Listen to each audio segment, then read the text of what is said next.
Guys, তো আজকে হবে আম মাখা। এই গাছ থেকে অনেকগুলি আম পেড়ে নিয়ে গেছে, আর আমটা মাখবে আমার ভাই। আমি না, আমি হচ্ছে প্রচণ্ড করে, আমার ভাই মাখবে আর আমি শুধু খাবো।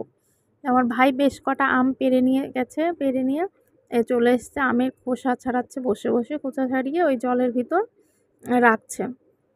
আর যে কথাটা, আম মাখা বলো, আমরা যে কোনো জিনিস যেটা মাখিয়ে খেতে হয় আমার ভাইই করে। ও অনেকবার তেঁতুলও মাখিয়ে, কাঁচা তেঁতুল থেঁতো করেও মাখিয়ে খাইয়েছে। এই জিনিসগুলো খুব ভালো পারে, আর ওর হাতের মাখার যে কোনো জিনিসই প্রচণ্ড টেস্ট হয়। আর আমরা তো প্রচণ্ড কুঁড়ে, আমি আর আমার বোন এসবে যাই না। তাই যাই হোক, কথা বলতে বলতে আমগুলো ছুলে খোসা ছাড়িয়ে ধুয়ে নেওয়া হয়ে গেছে, আম মেশিন দিয়ে কোচানো হয়ে গেছে। আর প্রচণ্ড লঙ্কা খায় আমার ভাই, প্রচণ্ড ঝাল। এই জন্য দেখতেই পাচ্ছ অনেকগুলো শুকনো লঙ্কা দিয়েছে, লবণ দিয়েছে, কাসুন্দি দিয়েছে, ব্যাস আর কিছু না। তাই এখন যেহেতু আমের সিজন না, এই আমগুলো সত্যি প্রচণ্ড টক হয়। আমি বলছি যে ভাই একটু চিনি দে, ও চিনি দিয়ে খাবে না। ওই যে চিনির কোটো এনে দিয়েছে আমার বোন, ওই কিপটের মতো একটুখানি চিনি দিয়েছে।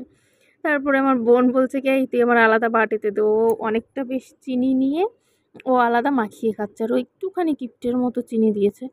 যাই হোক, অমনি ওর হাতের যে কোনো জিনিস খায় না কেন খুব টেস্ট হয়।